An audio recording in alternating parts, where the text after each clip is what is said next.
আমদানি করা নিম্নমানের বিদেশি চিনির কারণে আবারও লোকসানে পড়েছে দেশের বৃহত্তম জয়পুরহাট চিনি কল।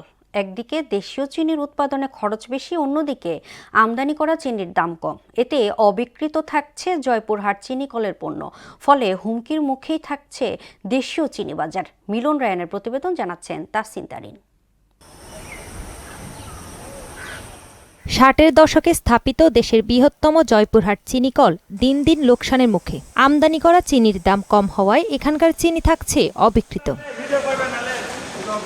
আখ চাষি ও চিনি কলটির দেয়া তথ্য মতে এখানে উৎপাদিত চিনির দাম প্রতি কেজি ১৩০ থেকে ১৩৫ টাকা, আর আমদানি করা চিনি ১০০ টাকা।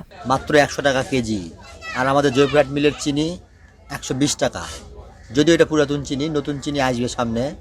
মিলের ১২৫ টাকা যাচ্ছে বর্তমানে। মান ভালো এবং এই জন্যেই দাম বেশি। বিদেশি চিনি কিতে বানায় আমরা তো সেটা জানি না। দামে কম, মিষ্টি কম।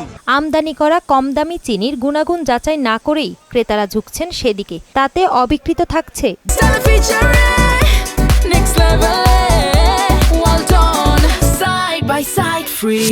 জয়পুরহাট চিনি কলের চিনি। 2025-26 মাড়াই মৌসুম আমরা সদ্য সমাপ্ত করলাম।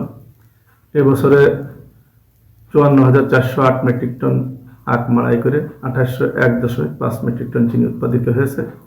আমাদের মজুদ রয়েছে ৩৫৯৪.৪৫ মেট্রিক টন চিনি।